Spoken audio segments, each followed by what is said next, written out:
You never know what to expect when you're prowling around like this. This is cool.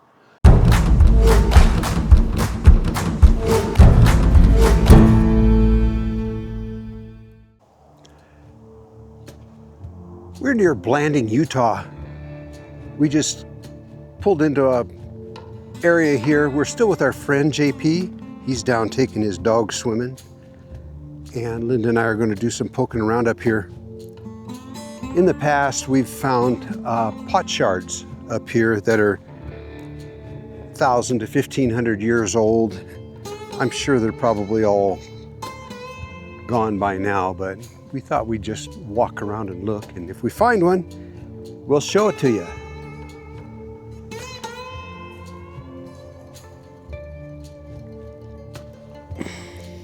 It's not a pot shard, it is a very crudely made tool, but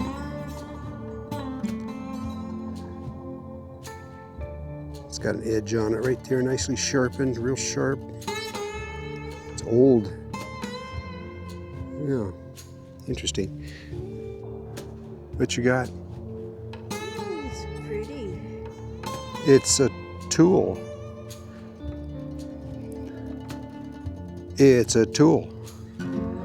This is what they, at the Native American Cultural Center, they determined was actually a plane. Well, they called it like a shaving plane for shaving wood. And that's what that is. Like especially this face right here, for shaving like an arrow shaft or something like that. It's a tool. Very nice.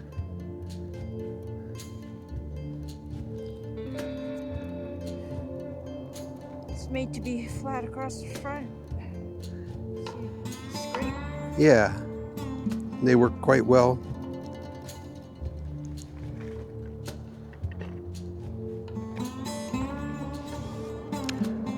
It's another piece made of that silica, I guess, that kind of rock.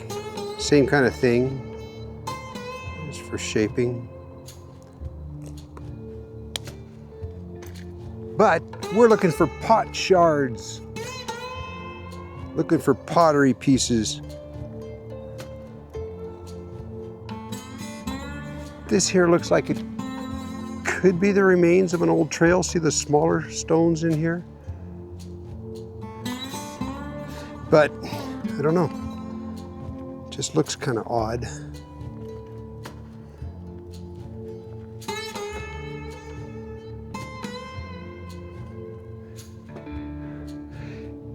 See, down below us is a reservoir, but that used to be just a stream. And they had a route from there up to the flat mesa area up on top. And we used to find pot shards just on the hillside here. If you got off the main trail, you ran out of the pot shards. But there was like a couple 100-yard wide trail of pot shards going from what would have been the creek up to the top of the hill where I guess would have been habitation sites up there. And that's what we're trying to get onto. I think I'm on a trail right here, but it's not the pot shard trail that I'm looking for. Nope.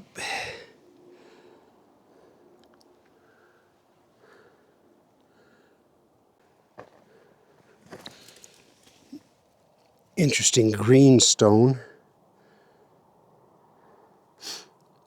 Yeah, hard to say.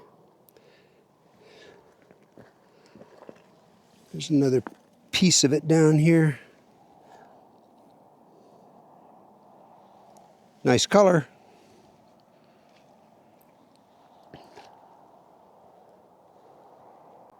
Yeah, there's still evidence of an ancient trail here. It's not the kind of trail you can just walk on, but you can see where they laid smaller stones and kind of smoothed it out. But now it's got trees down on it and bushes growing up through it. It would have been a really ancient trail. Oh,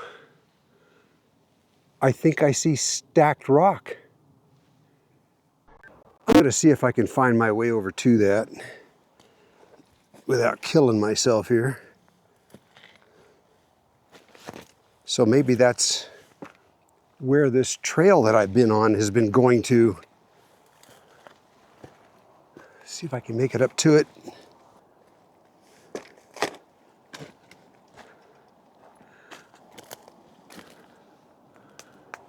Oh yeah. You never know what to expect when you're prowling around like this. This is cool. I hope Linda can make it up here. If not, I'll get good video anyway. Yeah, check this out.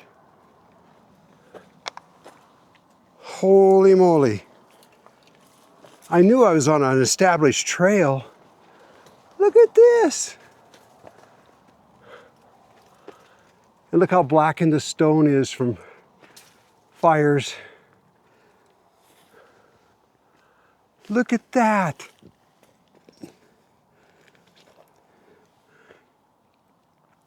Yeah, we never saw this before. We came up here looking for pot shards once before just for fun, but we didn't see this.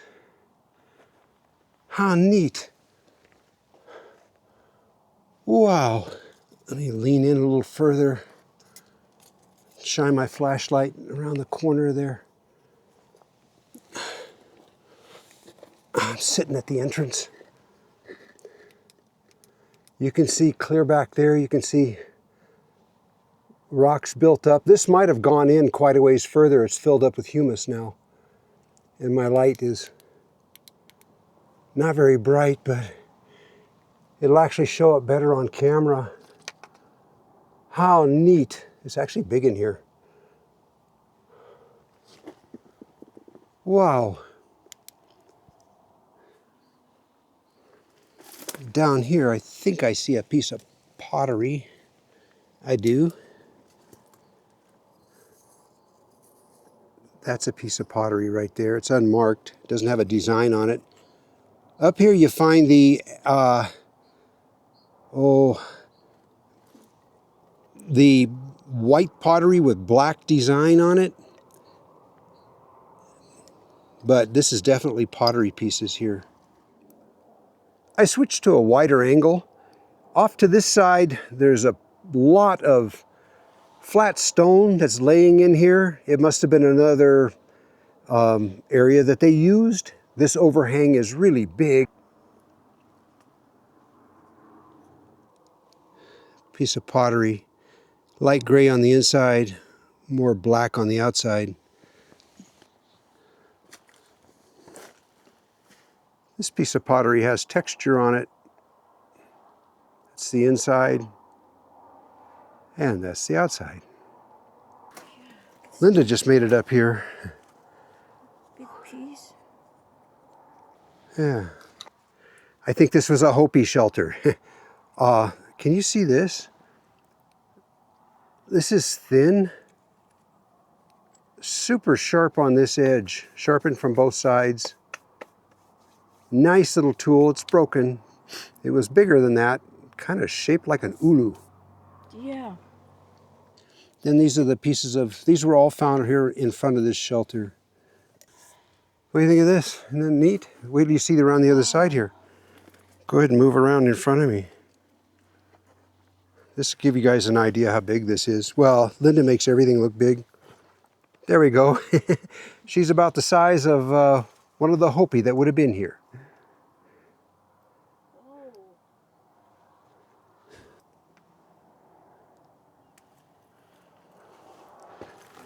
There's stacked rock right here, which would have maybe they had that area over there leveled, and that kind of formed a little wall right there, perhaps.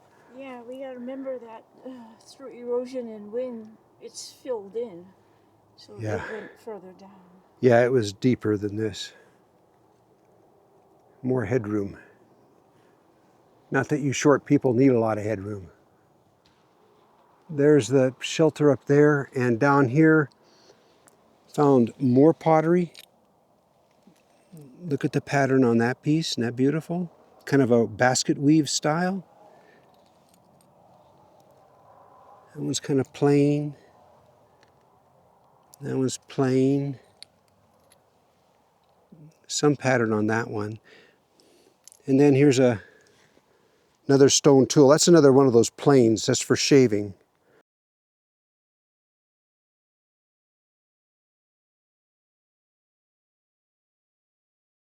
Shaving wood. Very cool.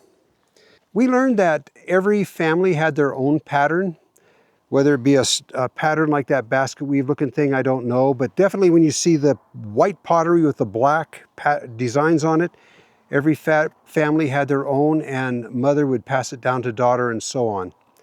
So if you see the regular Hopi pottery, which I know is on this hillside too, that's what that's all about. Looks like other people have gathered things up here too. Look at the two-tone on this one. Brown with kind of a purplish or dark brown stripe. That would have been up near the neck where it, you know, of the container. And we think there's a lot of pottery here because they had to make their way down to the stream to get water. What's now a reservoir was just a stream back then, and they had to make this trip. Well, Junior Boy had to make the trip. Imagine him getting back home. Hey, Mommy, you know that fancy jug you made that you spent like all last week on? I broke it. There's a lot of broken stuff here. Yeah, it's just all over. And then remains of rough stone tools. It was used for something. Well, it's like Linda said just a little bit ago. They had a beautiful location with water nearby. And I'm not telling you exactly where this is. Done that in the past, and areas just get destroyed. People don't leave this stuff. They pick it up and take it home. Fill a mason jar with it, put it on their mantle, and then it means nothing. It's better out here. Anyways, I encourage you folks to get out here and look for these things. That's the fun. Well, I just came to more stacked rock here.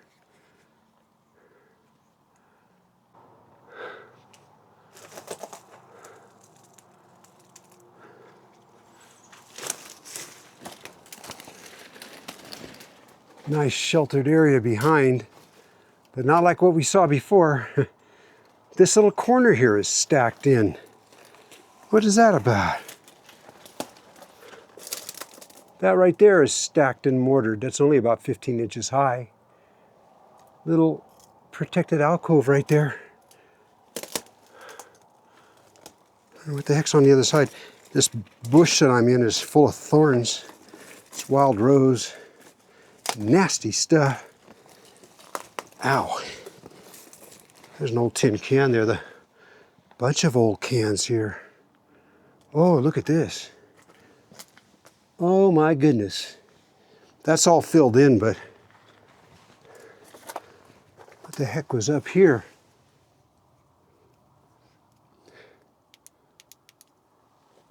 Goes back in, it looks like about 30 feet, but it's filled in.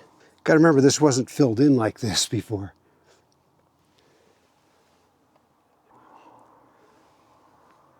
Wow. More stacked rock here.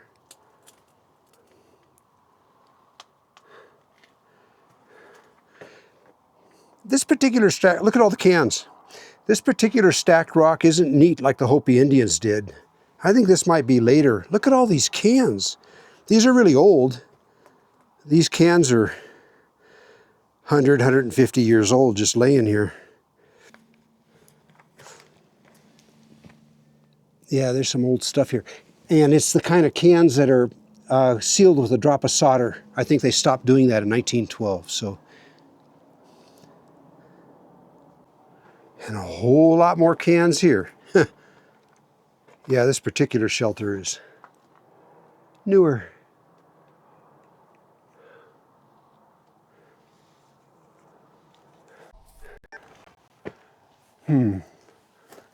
Look at that rock there.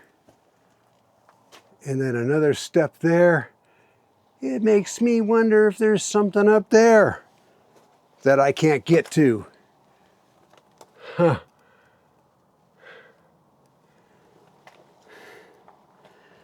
Yeah, my knees won't make this climb. Oh my goodness, look down here. Oi. What the heck?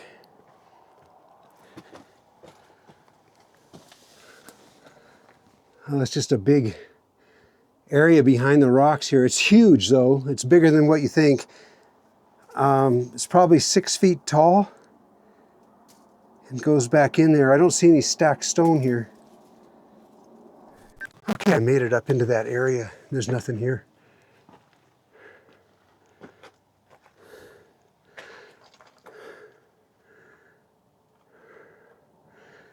Well,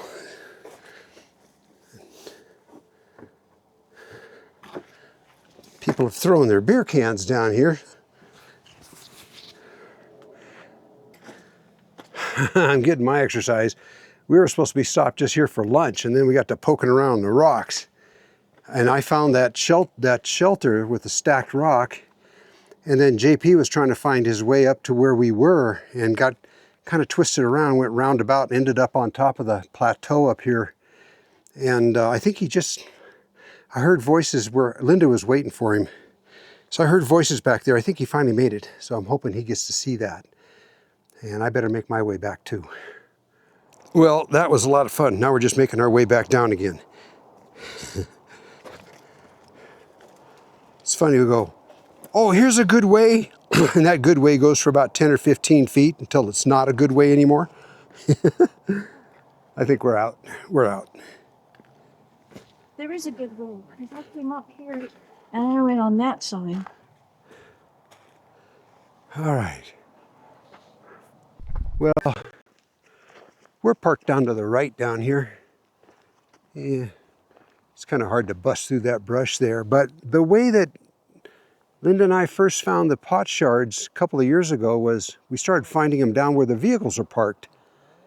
And we started going up the hill here. And we kept following it up. And they're like a couple 100 feet wide, a trail of them. And we assumed that they went up to the top of the mesa up here. But now we just learned today there was the habitation site up there and probably some more along there.